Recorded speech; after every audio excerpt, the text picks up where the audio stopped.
What's going on, everyone? Welcome back to another episode of the Primetime Sports Podcast, hosted by Joey Maylari. So tomorrow is the start of the college football season. Week 0 of the NCAA slate is tomorrow, so I'm going to give you a preview of a handful of games in tomorrow's window, talk about some predictions, and also break down how each team performed over the last year or so, maybe some players to watch out for as well. Starting off with the first game of the year, and that'll be the Aer Lingus College Football Classic in Dublin, Ireland. And it'll be between Navy and the number 13 team of the country, Notre Dame, tomorrow at 2:30 p.m. on NBC. This game's a great rivalry game between Notre Dame and Navy. It's been a tradition now since 1927. They've played every single year besides the 2020 season, which was shortened because of COVID. That was the only time they didn't play in a season since 1927. The Notre Dame Fighting Irish, though, typically win this game rather easy. They're 79-13-1 overall, and they've won 5 times in a row against Navy. For Notre Dame, their starting quarterback will be Sam Hartman, who is a transfer from Wake Forest, a dangerous playmaking quarterback who has put up crazy numbers in college football in his career. 12 games last year for Wake Forest. He had 38 passing touchdowns, 12 interceptions, and 3,700 passing yards. In 48 games in his college career at Wake Forest, he had 110 passing touchdowns, 41 interceptions, and 17 rushing touchdowns. Now he joins a team that ended last season very hot, winning 6 of their last 7 games. Despite a shaky start to last season for Notre Dame, they started to find their footing towards the end of the year. Marcus Freeman took over as head coach for Notre Dame last season, going 9-4 overall. Notre Dame still has Audric Estime, who is their starting running back last year, 920 rushing yards and 11 rushing touchdowns last season. He is back with them for another year this year. Navy is a new head coach in Brian Newberry, who was the defensive coordinator last year, now taking over as head coach. For Navy, I'm not sure who's going to start at quarterback. They have 2 guys listed on the depth chart as the first-team quarterback. They have an or in between the 2 names, with the first being Blake Horvath and then the other being Ty Lavatai, who was a quarterback for them last year. Lavatai is going into his senior year, played 8 games for Navy last season. Did suffer a torn ACL, though, in the middle of last season in October. Ended up going down, obviously, with an ACL injury, missing the rest of the season. But before going down, he completed just 46% of his passes, so he's not very accurate. They don't really throw the ball as much as most offensive systems do. He also ran for 309 yards and 5 touchdowns, and also added in 787 passing yards and 5 touchdowns in the games he played in last year. Only played 8 games, as I said, before going down with that knee injury. Blake Horvath would be starting for the first time in his college football career if he were to play tomorrow. This would be his first snap in college football if he does get the start tomorrow versus the Irish. I think it's tough to throw him out there right away versus a powerhouse like Notre Dame, especially overseas, and have him take his first snap right away against one of the best teams in the country. Considering he's never played a snap in college football yet, I'd imagine they're going to roll with Lavatai for just the start of the game, and then Horvath will come in at some point. It seems like they're going to both be playing in tomorrow's game, whether it's Horvath starting or Lavatai starting. One of them's going to go in for the other one at some point in the game, realistically. So my bet here is that Horvath comes in off the bench, since I think it's a really tough situation to throw him in there against Notre Dame right away, and especially considering he's never taken a snap in college football yet. It's obviously a tough situation to be thrown into. So here's my prediction. I think Notre Dame wins this game 41-23. I think Navy's going to score a little bit. I think Navy ends up maybe getting a touchdown at the end of the game, maybe making it an 18-point game, 21-point game. But I think the midshipmen lose in this one regardless. I think Notre Dame comes out on top at the end of the day. 41-23 is my prediction. Now I'm moving on to the next game that I'm going to preview, and that is the San Jose State game and the USC game. San Jose State will be traveling to Southern California for this matchup. It is an 8 p.m. game tomorrow night on the Pac-12 Network. Quarterback Caleb Williams for USC is coming off a Heisman season, where he threw 42 passing touchdowns, had 5 interceptions, added in 382 yards on the ground and 10 rushing touchdowns. So for a total of 52 touchdowns in 14 games. As a sophomore, USC has a ton of weapons as well. Definitely going to be an easy offense to watch score, I'd imagine, including wide receiver Zachariah Branch.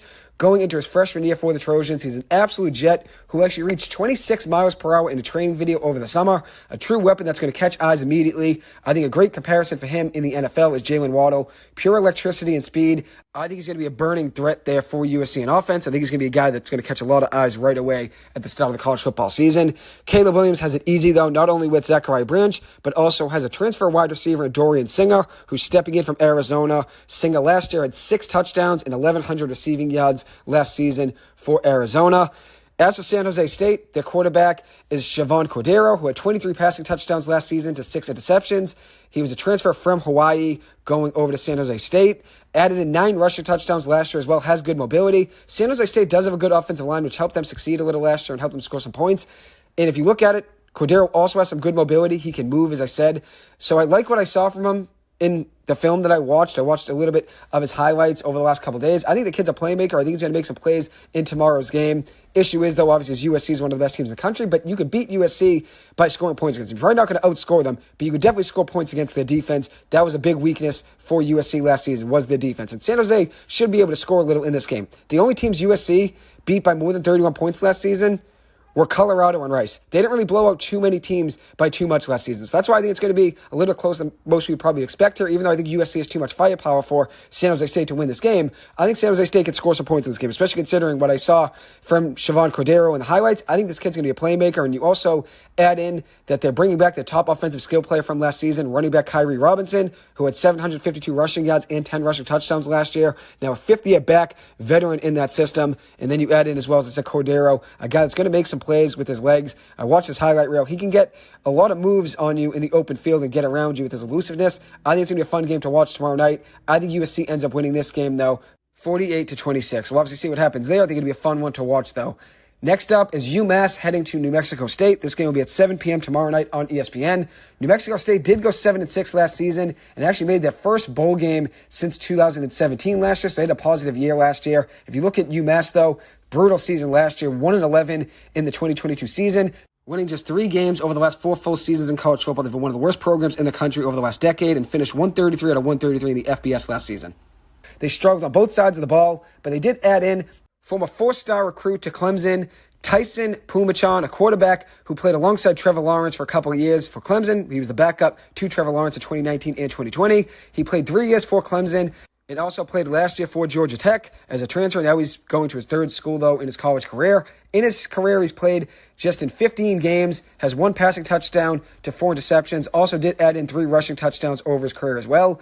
As I said, he's going to a team that has been one of the worst teams in college football over the last few years, but hopefully he can help them out and help them move the ball. They also did land former University of Miami recruit, wide receiver Mark Pope, who actually played last season for Jackson State, transferred from Miami to Jackson State, only had 1 catch for 15 yards last year in 4 games played for Jackson State, but ends up coming to UMass, with this being his 3rd stop in his college football career. The same goes for Pumachan. Both of these guys were top recruits coming out of high school, ended up going for Pumachan, Clemson to Georgia Tech, and now to UMass. And then for Mark Pope, the wide receiver, started at Miami, went to Jackson State, and now ends up playing for UMass. So both of those guys did have a little bit of shaky career, especially considering how good they were coming out of high school. They really just never found their footing at their first schools, went to a second school for another opportunity, which they never really got the chance to show what they could do, and now they're at UMass with the chance to try to get this program back on track and maybe help them score some points.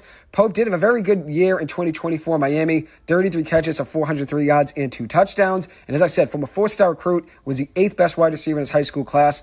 Obviously, it really hasn't worked out in his college career, but we'll see how he does for UMass in the Minutemen offense this season. As I said as well with Pumachan, he's played 3 years for Clemson and then 1 year for Georgia Tech. Obviously has had some great coaching in his career. Probably learned something from Trevor Lawrence, I'd imagine, but just hasn't shown too much in the 15 games he's played in. A lot of those being games where he came in late after it was already a blowout score, especially for Clemson. He did play last year for Georgia Tech as well, just 1 touchdown, as I said, passing, with 4 interceptions as well last season for the Yellow Jackets. So now looking at the other side, we got New Mexico State. As I said, they went 7-6 last season, making their first bowl game since 2017. They have a very good coach at Jerry Kill. He finds ways to win games, and he also game plans very well. If you look at it, New Mexico State has their starting quarterback back, Diego Pavia, who had 13 passing touchdowns last season and 6 interceptions, 1,450 passing yards last season overall. They brought their number 1 wide receiver back as well this year, Cordell David. He had 24 catches last season for 343 yards and 4 touchdowns. He's 6'3", 205 pounds, and can go up and get it. I expect him to go up and make some plays. If you look at UMass, they've won just 3 games since the start of the 2019 season. 2019, they went 1-11, 2020, 0-4, 2021, 1-11, and 2022 going 1-11 yet again. So just 3 wins for them over the last 4 full seasons in college football. They only played 4 games in 2020, but regardless, they've only won 4 games in the last 4 seasons in college football. Last year, they brought back former head coach Don Brown, who was the head coach there with UMass when they were in the CAA, the Atlantic 10 Conference as well. At one point, they were in the Atlantic 10 Conference in the early 2000s, then moved to the CAA. And they were really good when they had Brown as their head coach. They were 6-5 overall in 2004, 4-4 in the Atlantic 10 Conference. Then if you look at it, 2005, 7-4 overall, 6-2 in the conference. Then they became really good in 2006, 13-2 overall, going 8-0 in the Atlantic 10 Conference that year. So 2006 was their best season, 13-2 overall, 8-0 in the Atlantic 10 Conference. Then 2007, 10-3 overall, 7-1 in their conference as well. Then he ends up leaving, going to other programs. Now he finds himself back at UMass after being a defensive coordinator and cornerbacks coach at Maryland. Had the same job at UConn as well, defensive coordinator and cornerbacks coach. Boston College, defense coordinator and linebackers coach from 2013 to 2015. Was a defense coordinator for Michigan from 2016 to 2020. Goes to Arizona as a defensive coordinator in 2021 and finds himself back at UMass in 2022. He was also an interim head coach at one point for Yale baseball in 1992. So he's had quite the career being a coach in college football and just college sports in general. He ends up going back to UMass last season. They were just 1-11 overall, but he's going to get another chance as the head coach this upcoming season. We'll see what they can do. As I said, they did add in 2 former top recruits at the quarterback and wide receiver positions. Hopefully that can help them move the ball, something they really struggled with last season and over the last few years. So in this game, I think New Mexico State wins this game. As I said, they brought back their quarterback Pavia. They also do have Cordell David as well. I think New Mexico State wins this game 31-23. New Mexico State is 2-0 versus UMass in the last 2 seasons, beating them 44-27 and 23-13 in both of the games they've played them over the last couple of years. I think UMass scores some points in this game, but I think they end up losing 31-23. So the last game in the preview is the Ohio game versus San Diego State. Ohio will be traveling to San Diego State tomorrow night at 7 p.m. on Fox Sports 1. This is the start of the MAC football season, the Mid-American Football Conference. This is the first game for the conference. You have Ohio traveling to San Diego State. Ohio last year had a very good offense, averaged 32 points per game last year, and bringing back a ton of talent where they actually won double digits last season, going 10-4 overall, and are building even more this year, bringing back the quarterback from last season, Kurtis Rourke, who is the starting quarterback for them, was the MAC Player of the Year last season, 25 passing touchdowns, 4 interceptions, and 4 rushing touchdowns, coming off an ACL tear, but he had a very good year last year. I'm excited to see what he can do in that Ohio Bobcats offense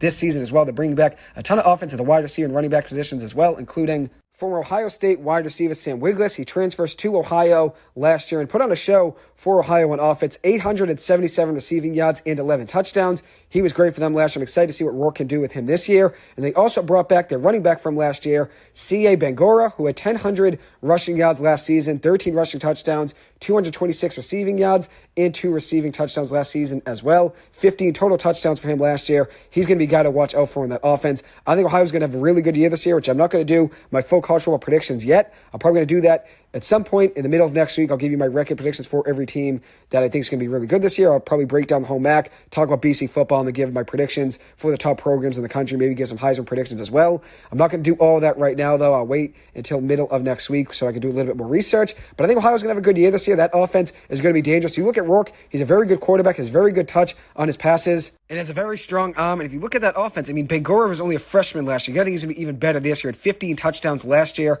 between rushing and receiving. He's going to be even better this year. I think that Ohio offense is going to be dangerous. As for San Diego State, they were 7-6 last season. Their quarterback is Jalen Maiden, who came in middle of last season, actually got 8 games as their quarterback. They were actually averaging 65 passing yards per game before he stepped in. They ended up averaging 253 passing yards a game after he stepped in as their starting quarterback. He was playing safety in the 2022 season last year at the start before switching back to quarterback. He was a quarterback at the start of his college career, transitioned to defensive back. In the middle of last season, they needed help at quarterback, and he ends up stepping in. Was a dynamic quarterback for them last year. 2,000 passing yards, 12 touchdowns passing with 10 interceptions, also added in 3 rushing touchdowns in 8 games. Also did factor in 231 rushing yards and 3 touchdowns on the ground as well. Was playing safety, as I said, transitions back to quarterback and ends up helping out that offense move the ball down the field. A player to watch out for that San Diego State defense is their best defensive player, in my opinion, defensive back Sedarius Barfield, who had 49 tackles last season, 4 tackles for a loss, 2 passes defended, a fumble recovery, also an interception, and 2 forced fumbles. He can really do it all as a defensive back. He's a guy to keep your eye on. I think this game's going to be a fun one to watch. I'm going to go with Ohio winning this game. I think they have the better offense. I think Rourke's going to have a really good year this year. He had a very good year last year before the ACL injury. Was the MAC Player of the Year even with it. I think it's going to be a fun season to watch for the Ohio team, which I'm going to give my full MAC predictions next week. I think they started the season with the win here, even though it's going to be tough for them to go across the country to San Diego State and get a win. But I'm going to roll with my gut here. I'm going to have Ohio winning this game 34-27 over San Diego State. It's an upset win there for Ohio, but I think they start the year hot and get the offense rolling early. As I said now about Rourke, I think he's a very good quarterback. I think he's capable of 40 total touchdowns this upcoming season for Ohio. As I said, 25 passing touchdowns last year, also added in 4 touchdowns on the ground as well. I think he's capable of 40 total touchdowns, especially with that offense coming back. Bangura coming back as well. At running back was only a freshman last year. I think he's going to be better this year. Ohio's going to be a dangerous team. I think they win this game and stop the year off with a big upset win over San Diego State. Anyways, that will conclude this episode. Thank you guys so much for taking the time to listen to this. As always, I appreciate it and hope you guys have a good one. I will see you in the next episode.